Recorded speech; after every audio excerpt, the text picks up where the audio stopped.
ನಿಮ್ಮ ಡಾಕ್ಟರ್ ವಿಶೇಷ ನೇರ ಪ್ರಸಾರ ಕಾರ್ಯಕ್ರಮಕ್ಕೆ ಸ್ವಾಗತ. ನಾನು ಶುಭಶ್ರೀ ಜೈನ್.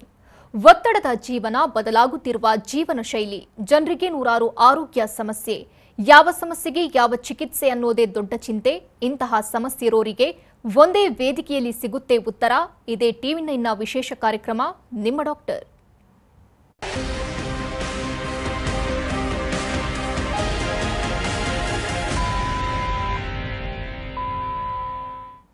ಕಲುಷಿತ ಗಾಳಿ, ಪೋಷಕಾಂಶರಹಿತ ಆಹಾರ, ಅನುಚಿತ ಜೀವನ ಶೈಲಿ, ತಿಂಗಳ ಋತುಚಕ್ರದಲ್ಲಿ ಕ್ರಮಬದ್ಧತೆ ಇಲ್ಲದಿರುವುದು ಕೂಡ ಬಂಜೆತನಕ್ಕೆ ಕಾರಣವಾಗಬಹುದು. ಆಧುನಿಕ ಶಸ್ತ್ರಚಿಕಿತ್ಸೆ ಹಾಗೂ ಆರೈಕೆಗಳಿಂದ ಗರ್ಭಕೋಶವನ್ನ ಫಲವತ್ತತೆಯಿಂದ ಕೂಡಿರುವಂತೆ ಮಾಡಬಹುದು. ಇನ್ನು ಮಹಿಳೆಯರಷ್ಟು ಪುರುಷರು ಕೂಡ ಫಲವತ್ತತೆಯ ದೌರ್ಬಲ್ಯದಿಂದ ಬಂಜೆತನವನ್ನ ಅನುಭವಿಸುತ್ತಾರೆ. ಈ ಬಂಜೆತನಕ್ಕೆ ಕ್ಷೀಣಿಸುತ್ತಿರುವ ಅಂಡಾಣು ಮತ್ತು ವೀರ್ಯಾಣು ಉತ್ಪನ್ನ ಕೂಡ ಪ್ರಮುಖ ಕಾರಣ. ಆದರೆ ಮಕ್ಕಳನ್ನ ಪಡೆಯುವ ಆಸೆ ಬಿಟ್ಟವರು ಸಹ ತಮ್ಮ ಕನಸನ್ನ ನನಸಾಗಿಸಿಕೊಳ್ಳಬಹುದು ಐವಿಎಫ್ ಮೂಲಕ. ಹಾಗಾದ್ರೆ ಯಶಸ್ವಿ ಗರ್ಭಧಾರಣೆಗೆ ಐವಿಎಫ್ ಎಷ್ಟು ಮುಖ್ಯ? ಈ ಬಗ್ಗೆ ಮಾಹಿತಿ ನೀಡಲಿದ್ದಾರೆ ಗರ್ಭಗುಡಿ ಐವಿಎಫ್ ಸೆಂಟರ್ನ ಡಾಕ್ಟರ್ ಚೈತ್ರ. ಡಾಕ್ಟರ್, ಕಾರ್ಯಕ್ರಮಕ್ಕೆ ಸ್ವಾಗತ. Thank you. ಮೊದಲನೇದಾಗಿ ಡಾಕ್ಟರ್, ಈ ಇನ್ಫರ್ಟಿಲಿಟಿ ಅಂದ್ರೆ ಏನು? ಇನ್ಫರ್ಟಿಲಿಟಿ ಅಂದರೆ ಯಾರು ಮದುವೆ ಆಗಿ 1 ವರ್ಷ ಆದರೂ ಮಕ್ಕಳು ಪಡೆಯೋಕ್ಕೆ ಟ್ರೈ ಮಾಡ್ತಾ ಇರ್ತಾರೆ, 1 ವರ್ಷ ಆದ್ರೂ ಅದರಲ್ಲಿ ಯಶಸ್ಸು ಕಾಣಲ್ಲ, ಅಂಥವ್ರಿಗೆ ನಾವು ಬಂಜೆತನ ಅಂತ ಕರಿತೀವಿ. ಕೆಲವ್ರಿಗೆ ಮುಂಚೆನೇ ಅವ್ರಿಗೆ ತೊಂದರೆ ಇದೆ ಅಂತ ಗೊತ್ತಿರುತ್ತೆ. ಸೊ ನಾವು ರೆಗ್ಯುಲರಾಗಿ ಏನು ಕೌನ್ಸಿಲ್ ಮಾಡೋದಂದರೆ 1 ಇಯರ್ ಆದಮೇಲೆ ಚಿಕಿತ್ಸೆನ ಸ್ಟಾರ್ಟ್ ಮಾಡಿ ಅಂತ. ಬಟ್ ಮದುವೆ ಆಗಿರೋದೇ ಲೇಟು, ಏಜ್ ಆಲ್ರೆಡಿ 35 ಕ್ರಾಸ್ ಆಗಿದೆ, ಅಥವಾ ಮುಂಚೆ ಏನೋ ಸರ್ಜರೀಸ್ ಅಂಡಾಶಯದ ಮೇಲೆ ಆಗಿರ್ಬೋದು ಅಥವಾ ಗರ್ಭಾಶಯದಲ್ಲಿ ಏನೋ ಸರ್ಜರೀಸ್ ಆಗಿರುತ್ತೆ, ಅಥವಾ ಪುರುಷರಲ್ಲಿ ಕೆಲವು ಸಮಸ್ಯೆಗಳಿರುತ್ತೆ, ಅಂಥವರು 1 ವರ್ಷದವರೆಗೂ ವೆಯ್ಟ್ ಮಾಡಬಾರ್ದು. ಸೊ ಒಂದು 6 ಮಂತ್ಸ್ ನ್ಯಾಚುರಲ್ ಟ್ರೈ ಆದಮೇಲೆ ಅವ್ರಿಗೆ ಆಗ್ತಾ ಇಲ್ಲ ಅಂದಾಗ ಡೆಫಿನೆಟಾಗಿ ಅವ್ರನ್ನ ಬಂಜೆತನ ಅಂತ ಕರಿತೀವಿ. ಅಂಥವರು ಬಂದು ಟ್ರೀಟ್ಮೆಂಟ್ನ ಸ್ಟಾರ್ಟ್ ಮಾಡಬೇಕಾಗುತ್ತೆ. ಓಕೆ ಡಾಕ್ಟರ್, ಸಾಮಾನ್ಯವಾಗಿ ಒಬ್ಬ ದಂಪತಿಗೆ ಇನ್ಫರ್ಟಿಲಿಟಿ ಸಮಸ್ಯೆ ಇದೆ ಅನ್ನೋದು ಗೊತ್ತಾಗಲ್ಲ. ಅವ್ರು ಯಾವಾಗ ಪರೀಕ್ಷೆ ಮಾಡಬೇಕು?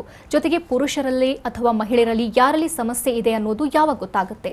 ಸೊ ನಾನು ಹೇಳ್ದಂಗೆ 1 ಇಯರ್ ನ್ಯಾಚುರಲಾಗಿ ಟ್ರೈ ಮಾಡಾದ್ಮೇಲೆ ಅವ್ರಿಗೆ ಮಕ್ಕಳು ಆಗ್ತಾ ಇಲ್ಲ ಅಂದರೆ ಅಂಥ ಎಲ್ಲ ಕಪಲ್ ಯಾವುದೇ ಏಜ್ ಗ್ರೂಪಲ್ಲಿದ್ದರೂ ಬಂದು ಡಾಕ್ಟರ್ಸ್ನ ಸಜೆಷನ್ಸ್ ತೊಗೋಬೇಕಾಗತ್ತೆ. ಬಟ್ ಕೆಲವ್ರಿಗೆ 2 ಇಯರ್ಸ್ ಆಗಿರುತ್ತೆ, 3 ಇರುತ್ತೆ, ಇನ್ನು ಕೆಲವ್ರಿಗೆ ಫಸ್ಟ್ ಇಯರ್ ಆಫ್ ಮ್ಯಾರೇಜಲ್ಲೇ ಗೊತ್ತಿರುತ್ತೆ ಅವ್ರಿಗೊಂದು ಸಮಸ್ಯೆ, ಋತುಚಕ್ರ ಸರಿಯಾಗಿ ಆಗ್ತಾ ಇರಲ್ಲ, ಅಥವಾ ಅವ್ರಿಗೆ ಸರ್ಜರೀಸ್ ಆಗಿರುತ್ತೆ, ಮುಂಚೆ ಅಪೆಂಡಿಕ್ಸ್ ಆಗಿರ್ಬೋದು ಅಥವಾ ಬೇರೆ ಏನೋ ಓಪನ್ ಸರ್ಜರೀಸ್ ಆಗಿರುತ್ತೆ. ಗಂಡಸರಲ್ಲಿ ಕೆಲವು ಅವ್ರಿಗೆ ಬೀಜದ ಮೇಲೇನೋ ಸರ್ಜರೀಸ್ ಆಗಿರ್ಬೋದು. ಸೊ ಇಂಥವ್ರಿಗೆ ಆ ಥರ ಸಮಸ್ಯೆಗಳಲ್ಲಿ ಏನೋ ಮುಂಚೆ ಅವರು ಟ್ರೀಟ್ಮೆಂಟ್ ತೊಗೊಂಡಿರ್ತಾರೆ, ಆದರೂ 1 ವರ್ಷ ಎಲ್ಲ ಅವರು ವೆಯ್ಟ್ ಮಾಡ್ಕೊಂಡು ಕೂತ್ಕೋಬಾರ್ದು. ಸೊ ಈ 1 ಇಯರ್ ಏನು ನಡೀತಾ ಇರುತ್ತೆ ಆವಾಗಲೇ ಅವ್ರಿಗೆ ಈ ಥರ ಸಮಸ್ಯೆಗಳಿದೆ ಅಂತಿದ್ರೆ 1 ಇಯರ್ ಮುಂಚೆನೇ ಬಂದು ಟ್ರೀಟ್ಮೆಂಟ್ನ ತೊಗೋಬೇಕು. ಮತ್ತು ನಾನು ಹೇಳ್ದಂಗೆ ಏಜ್ ಲೇಟ್ ಆಗಿದ್ರೆ ಅಂದರೆ 35 ಆಗಿರುತ್ತೆ, ಗಂಡಸ್ರಿಗೆ ಆಲ್ರೆಡಿ 40 ಕ್ರಾಸ್ ಆಗಿರುತ್ತೆ, ಸೊ ಅಂಥವರು ಸಮಸ್ಯೆ ಇಲ್ಲ, ಇನ್ನೂ 2 ತಿಂಗಳು 3 ತಿಂಗಳು 6 ತಿಂಗಳು ಅಷ್ಟೇ ಟ್ರೈ ಮಾಡಿರೋದು ಅಂತ ಮನ್ನಲ್ಲಿ ಕೂರಬಾರ್ದು. ಸೊ ಅಂಥವರು 6 ಮಂತ್ಸ್ ಆಗ್ತಿದ್ದಂಗೆ ಟ್ರೀಟ್ಮೆಂಟ್ನ ಸ್ಟಾರ್ಟ್ ಮಾಡಬೇಕಾಗುತ್ತೆ. ಓಕೆ ಡಾಕ್ಟರ್, ಸಾಮಾನ್ಯವಾಗಿ ಯಾರಲ್ಲಿ ಹೆಚ್ಚಾಗಿ ಈ ಇನ್ಫರ್ಟಿಲಿಟಿ ಸಮಸ್ಯೆ ಕಂಡುಬರುತ್ತೆ? ಮಹಿಳೆಯರಲ್ಲ ಅಥವಾ ಪುರುಷರಲ್ಲ? ಜೊತೆಗೆ ಯಾಕೆ ಕಾಣಿಸ್ಕೊಳ್ಳುತ್ತೆ? ಸೊ ಮುಂಚೆ ಹೇಗಿತ್ತಂತಂದರೆ ಮಹಿಳೆಯರೇ ಜಾಸ್ತಿ ಕಾಂಟ್ರಿಬ್ಯೂಟಿಂಗ್ ಫ್ಯಾಕ್ಟರ್ಸ್ ಇರ್ತಾ ಇತ್ತು. ಸೊ ಇವಾಗ 50-50 ಆಗಿಬಿಟ್ಟಿದೆ. ಸೊ ಗಂಡಸರಲ್ಲೂ ಅಷ್ಟೇ ಜನಕ್ಕೆ ಸಮಸ್ಯೆಗಳು ಸ್ಟಾರ್ಟ್ ಆಗಿದೆ. ಸೊ ಮುಂಚೆ ಇನ್ಫರ್ಟಿಲಿಟಿ ಅಂದರೆ ಒಂದು 10-20%, 20-25% ಅಷ್ಟೇ ಗಂಡಸರಲ್ಲಿ ಕಾಂಟ್ರಿಬ್ಯೂಷನ್ ಆಗ್ತಾ ಇದ್ದಿದ್ದು.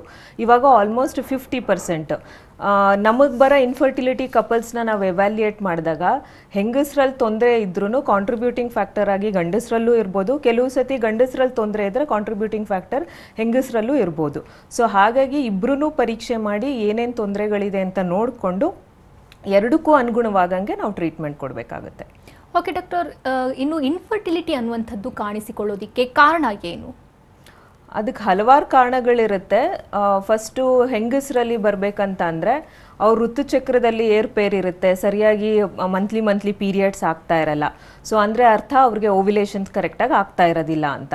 ಸೊ ಇದು ಪ್ರಾಬ್ಲಮ್ ಇರ್ಬೋದು. ಮತ್ತು ಆಫ್ ಲೇಟ್ ಹೇಗೆ ಅಂತಂದರೆ ತುಂಬ ಬೇಗ ಮೆನಾರ್ಕೆ ಅಟೆಂಡ್ ಮಾಡಿಬಿಡ್ತಾರೆ, ಮೆನೋಪಾಸ್ ಕೂಡ ಅಷ್ಟೇ ಬೇಗ ಆಗ್ತಾ ಇದೆ.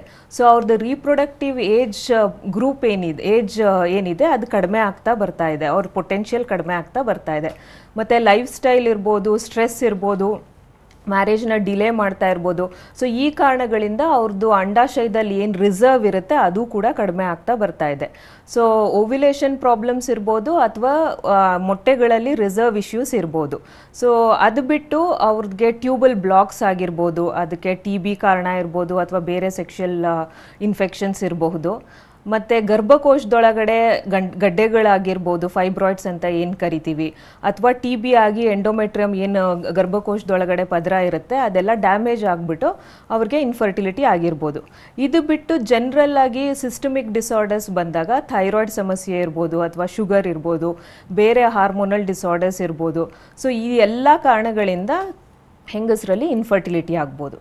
ಇನ್ನು ಗಂಡಸ್ರಿಗೆ ಬಂದಾಗ ನಾವು ಎವ್ಯಾಲ್ಯೂಯೇಟ್ ಮಾಡೋದು basic test, first semen analysis. So semen test normal ಇದ್ದರೆ ಜನರಲಿ ಅವರ ಪ್ರಾಬ್ಲಮ್ಸ್ ಎಲ್ಲ ಅಂದರೆ ಅವ್ರ ಕಾಂಟ್ರಿಬ್ಯೂಷನ್ ಅಷ್ಟೇ ಇರುತ್ತೆ. ಸೊ ಇನ್ನೇನು ಎವ್ಯಾಲ್ಯೂಯೇಷನ್ ಮಾಡೋ ನೀಡ್ ಇರೋದಿಲ್ಲ. ಬಟ್ ಸೀಮೆನ್ನಲ್ಲಿ ಏನಾದರೂ ತೊಂದರೆ ಇದ್ದರೆ ಆವಾಗ ಕಂಪ್ಲೀಟಾಗಿ ಗಂಡಸರನ್ನ ಎವ್ಯಾಲ್ಯೂಯೇಟ್ ಮಾಡಬೇಕಾಗುತ್ತೆ.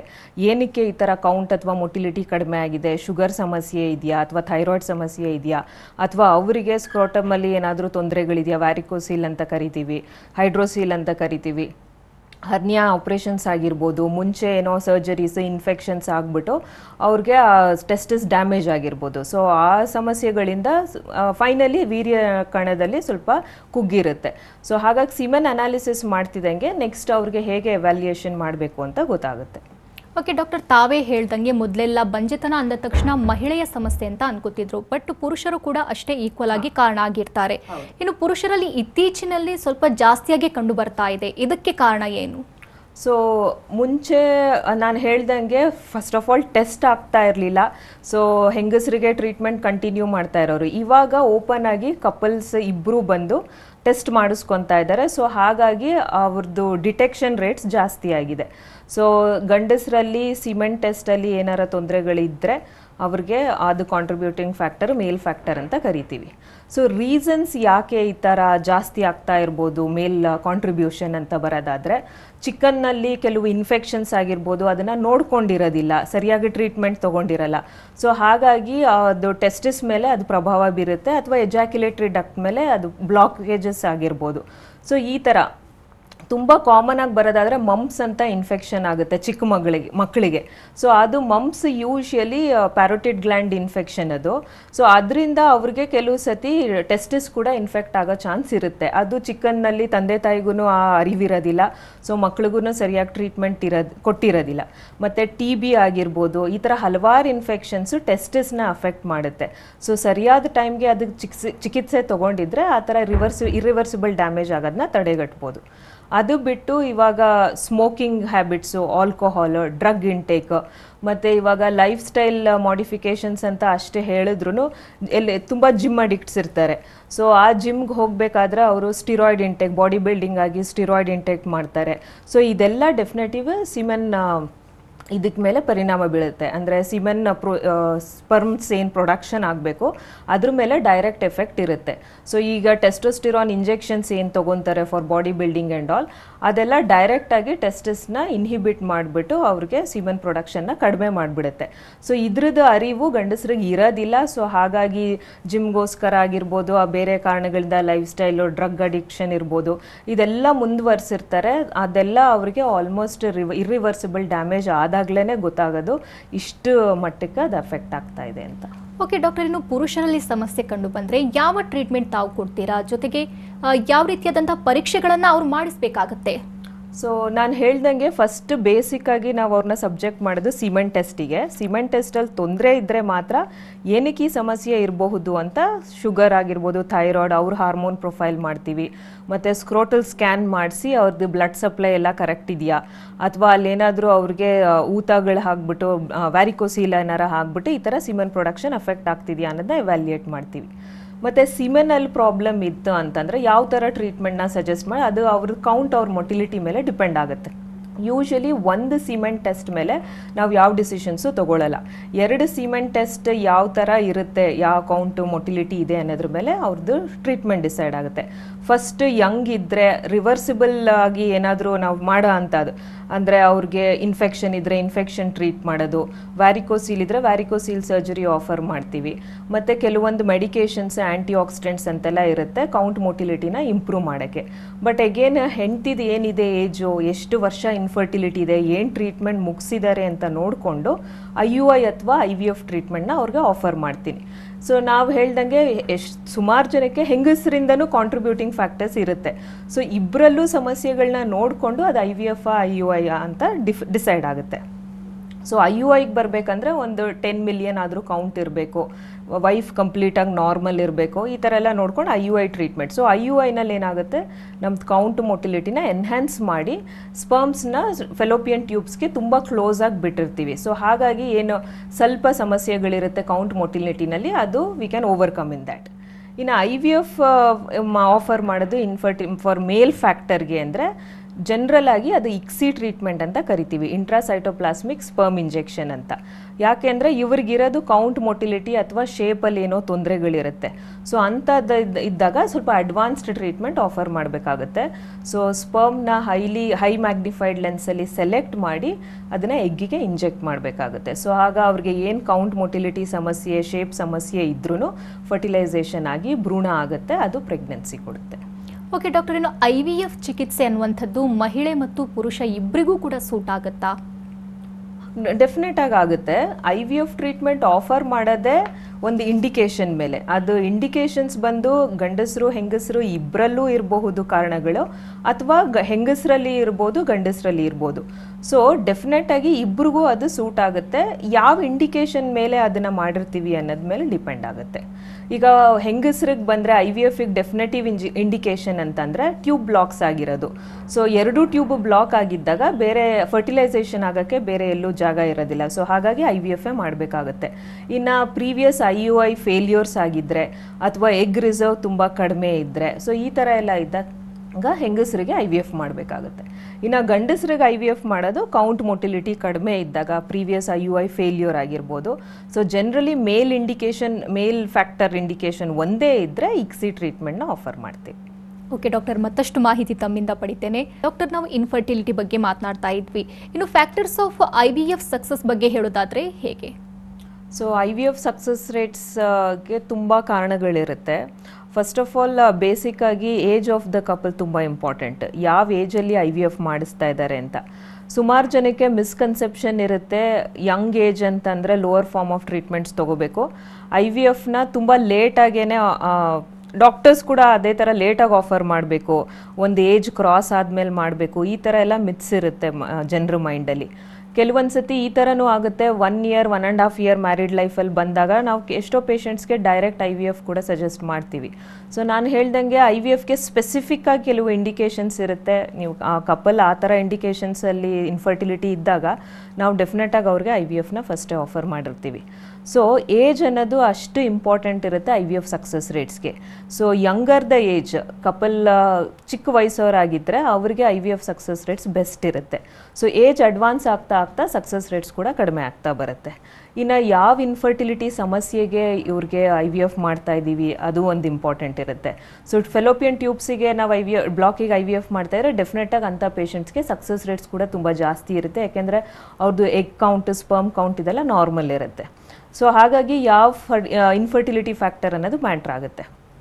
ಮತ್ತು ಎಷ್ಟೋ ಸತಿ ಪೇಷಂಟ್ಸ್ IVF ಆಫರ್ ಮಾಡಿರ್ತಾರೆ, IVFನ ಬ್ಲೈಂಡಾಗಿ ಅವರು ಅದನ್ನು ಚಿಕಿತ್ಸೆನೂ ತೊಗೊಂಡಿರ್ತಾರೆ, ಬಟ್ ಬೇಗ ಡಿಸಪಾಯಿಂಟು ಆಗಿರ್ತಾರೆ. ಯಾಕೆಂದರೆ IVF ಸಕ್ಸಸ್ ರೇಟ್ಸ್ ಬಂದು 60-65% ಅಷ್ಟಿರುತ್ತೆ. ಸೊ ಮಿಕ್ಕಿದ ಪೇಷಂಟ್ಸ್ ಯಾಕೆ ಸರಿಯಾಗಿ ಅವ್ರಿಗೆ ಇದು ಸಕ್ಸಸ್ ಆಗಿರೋದಿಲ್ಲ. ಸೊ ಇದೇ IVF ಸೆಂಟರ್ ಅಥವಾ ಡಾಕ್ಟರ್ ಆಗಲಿ ಡಿಫ್ರೆನ್ಸ್ ಆಗೋದು. ಸೊ ಫಸ್ಟ್ ಪೇಷಂಟ್ ಬಂದಾಗ ಅವ್ರಿಗೆ ಕಂಪ್ಲೀಟ್ ಎವ್ಯಾಲ್ಯೂಯೇಷನ್ ಮಾಡಬೇಕಾಗುತ್ತೆ. ಸಮಸ್ಯೆ ಇಷ್ಟೇ ಇದೆ ಅಂತ ಅದೇ ಚೌಕಟ್ಟಲ್ಲಿ ನಾವು ವರ್ಕ್ ಮಾಡಬಾರ್ದು. ಸೊ ಇವ್ರಿಗೆ ಏನು ಸಮಸ್ಯೆ ಇದೆ ಎಲ್ಲ ಫ್ಯಾಕ್ಟರ್ಸ್ನು ಎವ್ಯಾಲ್ಯೂಯೇಟ್ ಮಾಡಿ IVF ಅಂತ ಡಿಸೈಡ್ ಆದಾಗ ಟ್ರೀಟ್ಮೆಂಟ್ನ ಸ್ಟಾರ್ಟ್ ಮಾಡಿರ್ತೀವಿ. ಸೊ ಕೆಲವು ಪೇಷಂಟ್ಸ್ಗೆ ಯುನೀಕ್ ಪ್ರಾಬ್ಲಮ್ಸ್ ಇರುತ್ತೆ. ಸೊ ಅಂಥವ್ರಿಗೆ IVFಲ್ಲಿ ಸುಮಾರು ಅಡ್ವಾನ್ಸ್ಡ್ ಟ್ರೀಟ್ಮೆಂಟ್ಸ್ ಸ್ಟಾರ್ಟ್ ಇದೆ. ಸೊ ಅಂಥದನ್ನು ಆಫರ್ ಮಾಡಬೇಕಾಗುತ್ತೆ. ಸೊ ಪ್ಲೇನಾಗಿ IVF ಮಾಡೋದು, ಎಗ್ಸ್ನ ತೆಗೆಯೋದು, ಸ್ಪರ್ಮ್ಸ್ ಜೊತೆ ಕೂಡಿಸಿ ಭ್ರೂಣ ಮಾಡಿಬಿಟ್ಟು ಗರ್ಭಕೋಶದೊಳಗಡೆ ಬಿಡ್ತಿದ್ದಂಗೆ ಅದಕ್ಕೆ ಪ್ರೆಗ್ನೆನ್ಸಿ ಆಗೋದಿಲ್ಲ. ಸೊ ಅದನ್ನೆಲ್ಲ ಫ್ಯಾಕ್ಟರ್ಸ್ನ ನಾವು ಎವ್ಯಾಲ್ಯೂಯೇಟ್ ಮಾಡಿ ಸ್ಪೆಸಿಫಿಕ್ಕಾಗಿ ಏನೇನು ಟ್ರೀಟ್ಮೆಂಟ್ ಕೊಡಬೇಕೋ ಕೊಟ್ಟಾಗ IVF ಸಕ್ಸಸ್ ರೇಟ್ಸ್ ಕೂಡ ಚೆನ್ನಾಗಿರುತ್ತೆ. ಸೊ ಎವ್ಯಾಲ್ಯೂಯೇಷನ್ ಇಂಪಾರ್ಟೆಂಟು, ಅವ್ರದ್ದು ಸ್ಪೆಸಿಫಿಕ್ ಆಗಿ ಕಾರಣ ಏನು ಅನ್ನೋದನ್ನ ತಿಳ್ಕೊಂಡು ನಾವು ಅಡ್ವಾನ್ಸ್ ಟ್ರೀಟ್ಮೆಂಟ್ ಆಫರ್ ಮಾಡ್ತೀವಿ. ಸೊ ಅಡ್ವಾನ್ಸ್ಡ್ ಟ್ರೀಟ್ಮೆಂಟಿಗೆ ಬರೋದಾದರೆ ಇವಾಗ ಇಕ್ಸಿ ಟ್ರೀಟ್ಮೆಂಟ್ ಅಂತ ಬಂದಿದೆ. ಸೊ ನಾನು ಹೇಳ್ದಂಗೆ ಮೇಲ್ ಫ್ಯಾಕ್ಟರ್ ಇನ್ಫರ್ಟಿಲಿಟಿಗೆ IVFಗಿಂತ ಇಕ್ಸಿ ಟ್ರೀಟ್ಮೆಂಟು ಬೆಸ್ಟ್ ವರ್ಕ್ ಆಗುತ್ತೆ. ಸೊ ಇಕ್ಸಿನಲ್ಲೇ ಇನ್ನೂ ಅಡ್ವಾನ್ಸ್ಡ್ ಟ್ರೀಟ್ಮೆಂಟ್ ಹೋಗೋದಾದರೆ ಇಮ್ಸಿ ಟ್ರೀಟ್ಮೆಂಟ್ ಅಂತ ಬಂದಿದೆ. ಸುಮಾರು ಸ್ಪರ್ಮ್ ಸೆಲೆಕ್ಷನ್ ಟೆಕ್ನಿಕ್ಸ್ ಹೊಸದಾಗಿ ಬಂದಿದೆ. ಸೊ ಆವಾಗ ಒಳ್ಳೆ ಸ್ಪರ್ಮ್ನ ಸೆಲೆಕ್ಟ್ ಮಾಡಿ, ಜೆನೆಟಿಕಲಿ ನಾರ್ಮಲ್ ಇರೋ ಸ್ಪರ್ಮ್ನ ಸೆಲೆಕ್ಟ್ ಮಾಡಿ ಎಗ್ಗಿಗೆ ಇಂಜೆಕ್ಟ್ ಮಾಡಿದಾಗ ಭ್ರೂಣ ಕೂಡ ನಾರ್ಮಲ್ ಇರುತ್ತೆ. ಸೊ ಆವಾಗ IVF ಸಕ್ಸಸ್ ರೇಟ್ಸ್ ಕೂಡ ಜಾಸ್ತಿ ಆಗುತ್ತೆ. ಇದಲ್ದಲ್ಲೇ ಸ್ಪೆಸಿಫಿಕ್ ಆಗಿ ಏನು ಸಮಸ್ಯೆ ಇದೆ ಆ ಹೆಂಗಸ್ಗೆ, ಎಂಡೋಮೆಟ್ರಿಯಮ್ ಥಿನ್ ಇದೆಯಾ ಅಥವಾ ಅಂಡಾಶಯದ ಮೊಟ್ಟೆಗಳಲ್ಲಿ ಏನಾರ ಕವಚ ತುಂಬ ತಿಕ್ಕಾಗಿದೆಯಾ, ಸೊ ಇದನ್ನೆಲ್ಲ ನೋಡಿಕೊಂಡು ಲೇಸರ್ ಹ್ಯಾಚಿಂಗ್ ಅಂತ ಬಂದಿದೆ, ಬ್ಲಾಸ್ಟೋಸಿಸ್ ಅಂತ ಬಂದಿದೆ, ಎಂಡೋಮೆಟ್ರಿಯಲ್ ರೀಜನ್ರೇಷನ್ ಅಂದರೆ ಒಳ್ಳೆ ಥಿಕ್ನೆಸ್ ಬರ್ಸಿ ಟ್ರಾನ್ಸ್ಫರ್ ಮಾಡೋಕ್ಕೆ ಎಂಡೋಮೆಟ್ರಿಯಲ್ ರೀಜನ್ರೇಷನ್ ಟೆಕ್ನಿಕ್ಸ್ ಎಲ್ಲ ಬಂದಿದೆ. ಸೊ ಸಮಸ್ಯೆ ಅರ್ಥ ಮಾಡಿಕೊಂಡು ಹೈಯರ್ ಫಾರ್ಮ್ ಆಫ್ ಟ್ರೀಟ್ಮೆಂಟ್ನ ತೊಗೊಂಡ್ರೆ IVFನಲ್ಲಿ ಒಳ್ಳೆ ಸಕ್ಸಸ್ ರೇಟ್ಸ್ ಇರುತ್ತೆ. ಓಕೆ ಡಾಕ್ಟರ್, ಸಾಮಾನ್ಯವಾಗಿ ಕೆಲವರು ಬೇರೆ ಕಡೆ ತುಂಬ ಟ್ರೀಟ್ಮೆಂಟ್ ತಗೊಂಡಿರ್ತಾರೆ, ಸಕ್ಸಸ್ ಆಗಿರಲ್ಲ. ಆದರೆ ಗರ್ಭಗುಡಿಗೆ ಬಂದು ಸಕ್ಸಸ್ ಆಗಿರುವಂತಹ ಯಾವುದಾದ್ರೂ ಕೇಸಸ್ ಇದೆಯಾ, ಹೇಗೆ? ಸುಮಾರು ಆ ಥರ ಹೇಳಬೇಕಂದ್ರೆ ನಾವು ಡೈಲಿ ಬೇಸಿಸಲ್ಲಿ ನೋಡ್ತೀವಿ. ನಮಗೆ ಯೂಶಲಿ ರೆಫರ್ ಆಗೋ ಪೇಷಂಟ್ಸು ಪ್ರೀವಿಯಸ್ ಆಗಿ ತುಂಬ ಲಾಂಗ್ ಮ್ಯಾರಿಡ್ ಲೈಫ್ ಇರುತ್ತೆ, 10, 14, 15 ಇಯರ್ಸ್ವರೆಗೂ. ಮತ್ತು ಏಜ್ ಕೂಡ 40 ಕ್ರಾಸ್ ಆಗಿರೋರು ಸುಮಾರು ಜನ ಬರ್ತಾರೆ. ಪ್ಲಸ್ ಮುಂಚೆ ಫೇಲ್ಯೂರ್ ಆಗಿರೋವು, ಅದು ಸೆಕೆಂಡ್ ಟೈರ್ ಸಿಟೀಸಲ್ಲಿ ತೊಗೊಂಡಿರ್ಬೋದು ಅಥವಾ ಬ್ಯಾಂಗ್ಳೂರಲ್ಲೇ ತೊಗೊಂಡಿರ್ಬೋದು. ತುಂಬ ಫೇಲ್ಯೂರ್ ಆಗಿರೋ 2-3 IVF ಫೇಲ್ಯೂರ್ಸು ನಮಗೆ ತುಂಬ ರೆಫರಲ್ಸ್ ಬರುತ್ತೆ. ಸೊ ನಾವು ನೋಡ್ದಂಗೆ ಸುಮಾರು ಪೇಷಂಟ್ಸ್ಗೆ ಈ ಥರ ಸಮಸ್ಯೆಗಳು ಇರುತ್ತೆ. ಈಗ ಒಂದು ಪೇಷಂಟ್ ಬಗ್ಗೆ ಹೇಳೋದಾದರೆ ಆಕೆಗೆ 38 years, already almost about 3 IVFs failure ಆಗಿತ್ತು. ಸೊ ಎಲ್ಲ ಎವ್ಯಾಲ್ಯೂಯೇಟ್ ಮಾಡಿದಾಗ ಅವ್ರದ್ದು ಪ್ರೀವಿಯಸ್ ರೆಕಾರ್ಡ್ಸ್ ನೋಡಿದಾಗ ಎಂಬ್ರಿಯಾಲಜಿ ರೆಕಾರ್ಡಲ್ಲಿ ಭ್ರೂಣದ ಕ್ವಾಲಿಟಿ ಅಷ್ಟು ಚೆನ್ನಾಗಿದೆ. ಎವ್ರಿ ಟೈಮ್ Day 3 ಟ್ರಾನ್ಸ್ಫರ್ ಮಾಡಿದ್ದಾರೆ, ಬ್ಲಾಸ್ಟೋಸಿಸ್ ಟ್ರಾನ್ಸ್ಫರ್ ಅಂದರೆ ಅವ್ರು ಏನೇನು ಆಫರ್ ಮಾಡಬೇಕೋ ಆ ಥರ ಎಲ್ಲ ಆಫರ್ಸ್ ಮಾಡಿ, ಅಂದರೆ ಎಲ್ಲ ಥರದ ಎವ್ಯಾಲ್ಯೂಯೇಷನು ಮುಗ್ದಿತ್ತು. ಬಟ್ ಅವ್ರಿಗೆ ಎವ್ರಿ ಟೈಮು ಅವ್ರಿಗೆ ಟ್ರಾನ್ಸ್ಫರ್ ಆದಾಗ ನೆಗೆಟಿವ್ ಆಗ್ತಾಯಿತ್ತು. ಸೊ ಇಂಥ ಒಂದು ಪೇಷಂಟ್ಗೆ ನಾವು ಈರಾ ಟೆಸ್ಟ್ ಅಂತ ಒಂದು ಆಫರ್ ಮಾಡಿದ್ವಿ. ಸೊ ಗರ್ಭಕೋಶದ ಥಿಕ್ನೆಸ್ ನಾರ್ಮಲ್ ಇದ್ದು ಒಳ್ಳೆ ಭ್ರೂಣ ಬಿಡ್ತಿದ್ದಂಗೆ ಪ್ರೆಗ್ನೆನ್ಸಿ ಆಗೋದಿಲ್ಲ. ಗರ್ಭಕೋಶಕ್ಕೆ ಅದನ್ನು ಅಂಟಿಸ್ಕೊಳ್ಳೋ ಒಂದು ಟೈಮ್ ಇರುತ್ತೆ ಸ್ಪೆಸಿಫಿಕ್ ಆಗಿ, ಅದು 10 to 12 hours ಮಾತ್ರ. ಆ ಟೈಮಲ್ಲಿ ಭ್ರೂಣ ಒಳಗೋದ್ರೆ ಮಾತ್ರ ಅದು ಪ್ರೆಗ್ನೆನ್ಸಿ ಆಗೋಕ್ಕೆ ಸಾಧ್ಯ. ಸೊ ಈ ಈರಾ ಟೆಸ್ಟ್ ಅನ್ನೋದು ಇದು ಲೇಟೆಸ್ಟ್ ಟೆಸ್ಟ್. ಸೊ ನಾವು ಈ ಈರಾ ಟೆಸ್ಟ್ ಮಾಡಿದಾಗ ಗೊತ್ತಾಯಿತು ಇವ್ರು ಯಾವಾಗಲೂ ಎಂಬ್ರಿಯೋ ಟ್ರಾನ್ಸ್ಫರ್ಸ್ನ ಟೈಮಿಂಗಕ್ಕೆ ಪರ್ಫೆಕ್ಷನ್ ಇರಲಿಲ್ಲ. ಸೊ ಯಾವಾಗ್ಲೂ 12 hours 14 hours ಲೇಟ್ ಟ್ರಾನ್ಸ್ಫರ್ ಮಾಡಿಸ್ಕೊಂಡಿದ್ರು. ಸೊ ನಾವು IVFನ ರಿಪೀಟ್ ಮಾಡಿ ಬ್ಲಾಸ್ಟೋಸಿಸ್ನ ತಯಾರು ಮಾಡಿಬಿಟ್ಟು ಆ ಇರಾ ಸ್ಪೆಸಿಫಿಕ್ ಆಗಿ ಪರ್ಸ್ನಲೈಸ್ಡ್ ಎಂಬ್ರಿಯೋ ಟ್ರಾನ್ಸ್ಫರ್ ಅಂತ ಟೈಮ್ ಅಂತ ಕರಿತೀವಿ. ಸೊ ಆ ಇರಾ ಟೈಮಿಗೆ ಸ್ಪೆಸಿಫಿಕ್ ಆಗಿ ಎಂಬ್ರಿಯೋ ಟ್ರಾನ್ಸ್ಫರ್ ಮಾಡಿದಾಗ ಫಸ್ಟ್ ಅಟೆಂಪ್ಟಲ್ಲೇ ಅವರಿಗೆ ಕನ್ಸೀವ್ ಆಯಿತು. ಓಕೆ ಡಾಕ್ಟರ್, ಸಾಮಾನ್ಯವಾಗಿರುವಂತಹ ಡೌಟ್ ಅಂತಂದರೆ ಇನ್ಫರ್ಟಿಲಿಟಿಗೆ IVF ಒಂದೇ ಚಿಕಿತ್ಸೆನಾ, ಪರಿಹಾರನಾ ಅಂತ? ಇದೇ ನಾನು ಹೇಳ್ತಾ ಇದ್ದಿದ್ದು, ಮಿತ್ ಇದೆ ಆ ಥರ ಜನರ ಮೈಂಡಲ್ಲಿ. ಸೊ ಗರ್ಭಗುಡಿ IVF ಸೆಂಟರ್, ಇದು IVF ಸೆಂಟರ್ ನಮ್ಮದು. ಸೊ ಹಾಗಾಗಿ ಅಲ್ಲಿ ಹೋಗ್ತಿದ್ದಂಗೆ IVF ಟ್ರೀಟ್ಮೆಂಟ್ ಮಾತ್ರ ಆಫರ್ ಮಾಡ್ತಾರೆ ಅಂತ. ಸೊ ಅದು ತಪ್ಪು. ಸುಮಾರು ಜನಕ್ಕೆ ಅವರು ಈಗ ಅವೇರ್ನೆಸ್ ಕೂಡ ಚೆನ್ನಾಗಿದೆ, ಬೇಗ 1 year 2 years ಮ್ಯಾರಿಡ್ ಲೈಫ್ಗೆ ಬಂದು ಕನ್ಸಲ್ಟ್ ಮಾಡ್ತಾ ಇದ್ದಾರೆ. ಸೊ ಕೆಲವ್ರಿಗೆ ಎಷ್ಟು ಟ್ರೀಟ್ಮೆಂಟ್ ಸಿಂಪಲ್ ಇರುತ್ತೆ ಅಂದರೆ ಥೈರಾಯ್ಡ್ ತೊಂದರೆ ಇರುತ್ತೆ, ಅವ್ರಿಗೆ ಥೈರಾಯ್ಡ್ ಸಪ್ಲಿಮೆಂಟೇಷನ್ ಮಾಡ್ತಿದ್ದಂಗೆ ನ್ಯಾಚುರಲಾಗಿ ಕನ್ಸೀವ್ ಆಗ್ತಾರೆ. ಇನ್ನು ಕೆಲವ್ರಿಗೆ ಓವ್ಯುಲೇಷನ್ ಪ್ರಾಬ್ಲಮ್ ಇರುತ್ತೆ, ಸೊ ಅವ್ರಿಗೆ ಟ್ಯಾಬ್ಲೆಟ್ಸ್ ಹಾಕಿ ಓವ್ಯುಲೇಷನ್ ಟ್ರ್ಯಾಕ್ ಮಾಡಿ ಕೊಟ್ಟರೆ ಸಾಕು ಅಂಥವರು ಕನ್ಸೀವ್ ಆಗ್ತಾರೆ. ಸೊ ಅದನ್ನು ಮೈಂಡಿಂದ ತೆಗೆದು ಹಾಕಬೇಕು. IVF ಇನ್ಫರ್ಟಿಲಿಟಿ ಅಂದರೆ IVF ಒಂದೇ ಅಂತ ಸುಮಾರು ಸಿಂಪಲ್ ಟ್ರೀಟ್ಮೆಂಟ್ ಇದೆ. ಸೊ ನಾನು ಹೇಳ್ದಂಗೆ ಎವ್ಯಾಲ್ಯೂಯೇಷನ್ ಕಂಪ್ಲೀಟ್ ಮಾಡಿದಾಗ್ಲೇ ನಮಗೆ ಗೊತ್ತಾಗೋದು ಇವ್ರಿಗೆ ಏನು ಸಮಸ್ಯೆ, ಅದು ಎಷ್ಟು ಈಸಿಯಾಗಿ ಅದನ್ನು ನಾವು ಬಗೆಹರಿಸ್ಬೋದಂತ. ಓಕೆ ಡಾಕ್ಟರ್, ಇನ್ನು ಗರ್ಭಗುಡಿಯಲ್ಲಿ ಉನ್ನತ ಮಟ್ಟದ ಚಿಕಿತ್ಸೆ ಬಗ್ಗೆ ಹೇಳೋದಾದರೆ ಯಾವುದೆಲ್ಲ ಇದೆ? ಸೊ ನಮ್ಮಲ್ಲಿ ಈಗ IVFನಲ್ಲಿ ಏನೇನು ಲೇಟೆಸ್ಟ್ ಆಫರ್ ಮಾಡ್ಬೋದು, ಎಲ್ಲ ಟ್ರೀಟ್ಮೆಂಟ್ಸ್ ಕೂಡ ಎಲ್ಲ ಸೆಂಟರ್ಸಲ್ಲೂ ಅವೈಲೇಬಲ್ ಇದೆ. ಸೊ ಲೇಟೆಸ್ಟ್ ಹೇಳಬೇಕಂದ್ರೆ ನಾನು ಆಗಲೇ ಹೇಳ್ತಾ ಇದ್ದೆ, ಇಕ್ಸಿ ಟ್ರೀಟ್ಮೆಂಟ್ ಇರ್ಬೋದು, ಇಮ್ಸಿ ಅಂತ ಇದೆ, ಬ್ಲಾಸ್ಟೋಸಿಸ್ ಟ್ರಾನ್ಸ್ಫರ್. ಸೊ ಬ್ಲಾಸ್ಟೋಸಿಸ್ಟ್ ಏನು ಕಲ್ಚರ್ ಮಾಡಿ ಟ್ರಾನ್ಸ್ಫರ್ ಆಫರ್ ಮಾಡ್ತಾರೆ ಅಂಥವ್ರದ್ದು ಲ್ಯಾಬ್ ಕ್ವಾಲಿಟಿ ತುಂಬ ಚೆನ್ನಾಗಿರುತ್ತೆ. ಸೊ ಒಳ್ಳೆ ಕ್ವಾಲಿಟಿ, ಇಂಟರ್ನಲ್ ಕ್ವಾಲಿಟಿ ಕಂಟ್ರೋಲ್ ಇರುತ್ತೆ ಅದಕ್ಕೆ. ಸೊ ಹಂಗಿದ್ರೇ ಅದು ಬ್ಲಾಸ್ಟ್ ಕನ್ವರ್ಷನ್ ಸಾಧ್ಯ. ಸೊ ನಾವೇನು ಇನ್ಕ್ಯುಬೇಟರ್ಸ್ ಯೂಸ್ ಮಾಡ್ತೀವಿ ಎಂಬ್ರಿಯೋ ಕಲ್ಚರ್ಗೆಲ್ಲ, ಇದೆಲ್ಲ ತುಂಬ ಅಡ್ವಾನ್ಸ್ ಟ್ರೈಗ್ಯಾಸ್ ಇನ್ಕ್ಯುಬೇಟರ್ಸ್ ಇರುತ್ತೆ. ಸೊ ಅದ್ರ ಜೊತೆಗೆ ಲೇಸರ್ ಹ್ಯಾಚಿಂಗ್ ಟ್ರೀಟ್ಮೆಂಟ್ ಆಫರ್ ಮಾಡ್ತೀವಿ. ಸ್ಪರ್ಮ್ ಸೆಲೆಕ್ಷನ್ಗೆ ಮ್ಯಾಕ್ಸ್ ಅಂತ ಹೊಸ ಟ್ರೀಟ್ಮೆಂಟ್ ಬಂದಿದೆ, ಟೆಸಾ ಅಂತ ಸರ್ಜಿಕಲ್ ರಿಟ್ರೀವಲ್ ಸ್ಪರ್ಮ್ಸ್. ಇದೆಲ್ಲ ಟ್ರೀಟ್ಮೆಂಟ್ ಕೂಡ ಗರ್ಭಗುಡಿನಲ್ಲಿ ಆಫರ್ ಮಾಡ್ತೀವಿ. ಓಕೆ ಡಾಕ್ಟರ್, ಇನ್ನು TB ಇರೋರಿಗೆ IVF ಚಿಕಿತ್ಸೆ ಸಾಧ್ಯನಾ? ಖಂಡಿತ ಸಾಧ್ಯ ಇದೆ.